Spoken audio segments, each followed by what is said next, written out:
क्या हो अगर एक बहन का प्यार उसके भाइयों के लिए लालच बन जाए।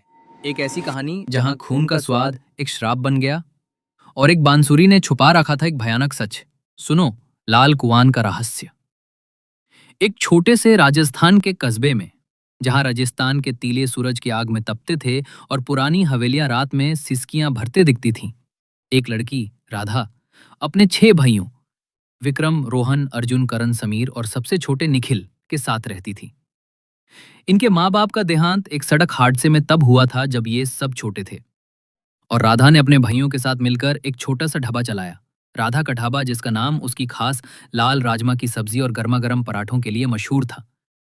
राधा का चेहरा हमेशा मुस्कुराता था, लेकिन उसकी आंखों में एक पुरानी उदासी छुपी थी।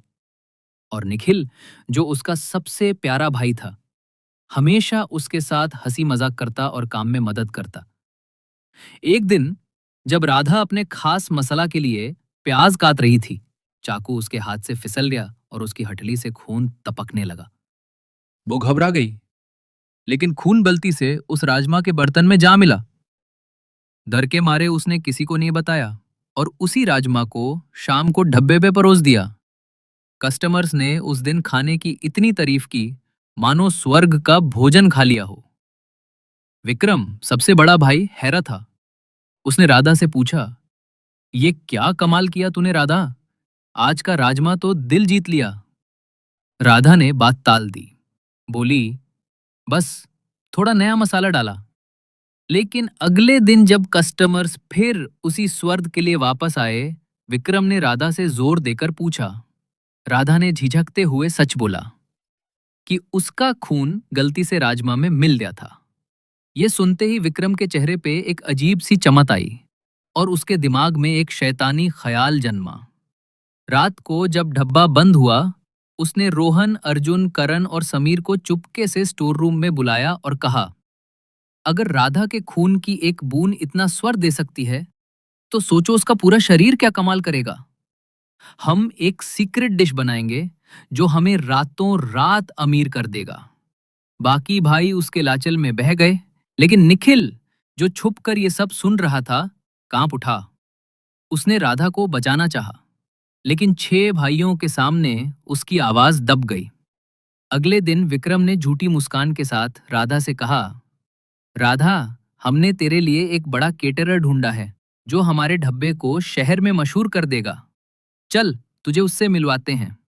राधा खुशी से पागल हो गई, अपनी सबसे सुंदर कुर्ती पहनी और भाइयों के साथ रेगिस्तान के टीलों की तरफ चल पड़ी। लंबा सफर था और सूरज के तपते टीलों में राधा थक गई।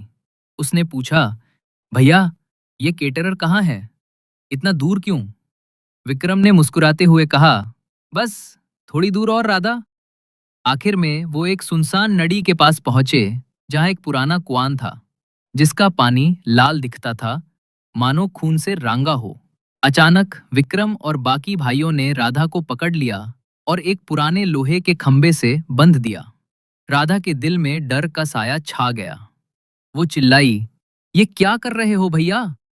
विक्रम ने ठंडी आवाज में कहा, तेरा खून हमें अमीर बनाएगा राधा। ये तेरा सैक्रिफाइस हमारे लिए वरदान होगा। एक एक करके भाइयों ने चक्कू उठाए, लेकिन निखिल का दिल टूट रहा था। उसके हाथों में चक्कू गा रहा था। विक्रम ने धमकाया, कर निखिल, वरना तुझे भी खत्म कर देंगे। राधा ने निखिल की आंखों में देखा और धीरे से बोली, मत डर निखिल, जो होना है हो जाए। रोते हुए निखिल ने चक्कू उठाया और राधा के दिल में वार कर दिया। राधा के चेहरे पे एक माफी भरी मुस्कान थी और वो पल भर में चल बसी। भाइयों ने उसके शरीर के टुकड़े किए और एक थैला में भर लिया, लेकिन निखिल ये सब नहीं देख सका। उसने चुपके से राधा का दिल उस लाल कुआं के पास दफनाया और बोला, माफ करना दी, मैं मजबूर था। उस रात भाइयों ने राधा के मांस को पकाया, लेकिन निखिल ने चुपके से उससे बकरे के मांस से बदल दिया। ये सीक्रेट डिश ढब्बे के अमीर कस्टमर्स को बेचा गया और ढब्बा रातों रात शहर में मशहूर हो गया। पैसे की बारिश होने लगी, लेकिन ढब्बे में अजीब बातें शुरू हो गई। रातों को लाइट्स अपने आप बंद हो जाती, बर्तन खुद खनकने लगते और कस्टमर्स को एक लड़की के रोने की आवाज सुनाई देती। विक्रम ने इसे झूठ कहा, लेकिन निखिल जानता था ये राधा का श्राप है। सालों बाद जहां राधा का दिल दफना था, वहां एक नीम का पेड़ उगा जिसका पट्टा रात में चमकता था, मनो कोई रोशनी छुपी हो। एक दिन बाबा श्यामलल, एक साधु जिनके लंबे जाते और तीखी आंखें थी, वहां से गुजरे। उन्हें पेड़ में एक अलौकिक शक्ति दिखी और उन्होंने उसकी डाली से एक बांसुरी बनाई। वो बांसुरी बजाते हुए कस्बे में भीख मांगने लगे और किस्मत से वो विक्रम के नए बड़े घर के पास पहुंचे। जब उन्होंने बांसुरी बजाई तो एक भयानक धुन निकली। ये है सबसे बड़ा गुनहगार, इसने अपनी बहन का किया खून। विक्रम के रोंगटे खड़े हो गए और उसने घबराकर बाबा को पैसों से भगाने की कोशिश की। लेकिन जब बाबा रोहन, अर्जुन, करण और समीर के घर गए, बांसुरी हर बार उनके गुनाह उजागर करती और हर घर में वही धूम गूंजी। इसने बहन का खून किया, लालच में सब कुछ खोया। भाइयों ने डर के मारे बाबा को कस्बे से भगा दिया। लेकिन जब बाबा निखिल के छोटे से घर पहुंचे, बांसुरी ने एक मीठी धून बजाई। ये है मेरा सच्चा भाई, इसने दिल से रखा मेरा प्यार। निखिल रो पड़े और बाबा को सब सच बता दिया कि कैसे उसके भाइयों ने लालच में राधा की हत्या की और कैसे उसने उसका दिल दफनाया। बाबा ने बंसूरी निखिल को दे दी। कहा, इसमें तेरी बहन की रूह है, इसे संभाल के रख। निखिल ने बंसूरी को अपने घर में एक छोटी सी पूजा घर में रखा। रोज दिया जलाया और उसके बाद अजीब चीजें होने लगीं। कपड़े अपने आप ताश लग जाते, खाना बन जाता और राधा के खास मसाला की खुशबू घर में फैल जाती। एक रात निखिल छुप कर देखा तो राधा की रूह बंसूरी से निकली, घर संभाला, दिया जलाया और वापस बंसूरी में समा गई। निखिल ने यह बात अपनी भाभी विक्रम की बीवी को बताई। भाभी ने कहा, बंसूरी को आग में जला दो और गंगा जल छिड़क दो, राधा की रूह को मुक्ति मिलेगी। लेकिन विक्रम ने यह बात छुप कर सुन ली और अपने बाकी भाइयों के साथ मिलकर निखिल से बंसूरी छीन ली। वो उससे नदी में फेंकने जा रहे थे। तभी बाबा श्यामलाल वहां आ गए। उनकी आंखों में आग सी थी।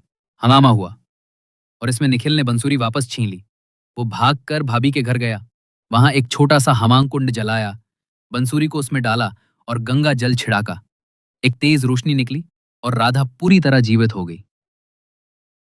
निखिल के आंखों में आंसू थे। उसने रोटी हुई राधा को गले लगाया, मनो सालों का बोझ उतर गया हो। ये खबर कस्बे में जंगल की आग की तरह फैली और लोग हैरान थे कि एक मृत लड़की कैसे जीवित हो सकती है। निखिल ने कस्बे के पंचायत में सबके सामने सच उजागर किया कि उसके 6 भाइयों ने लालच में आकर राधा की हत्या की, उसके शरीर के टुकड़े किए और उसका मांस खाने की कोशिश की। लोग गुस्से से भर गए और विक्रम और बाकी भाइयों को एक पेड़ से बंद कर जलाने को तैयार हो गए। राधा ने रोका। उसकी आवाज में एक भारी सी शांति थी। इन्हें जलाने से हम में और इनमें क्या फर्क रहेगा? इन्हें कस्बे से निकाल दो, रेगिस्तान में छोड़ दो और कोई उनसे बात ना करे। भाइयों को रेगिस्तान में छोड़ दिया गया और एक रात वो उसी नीम के पेड़ के पास पहुंचे जहां राधा का दिल दाफना था। उन्होंने उसी पेड़ की डालियों से छला बनाया, लेकिन एक अजीब सी बीमारी ने उन्हें जाकड़ लिया। एक एक करके सब भाई मर गए। उनकी चीखें नड़ी में गूंजती रहीं। निखिल और राधा ने नई जिंदगी शुरू की।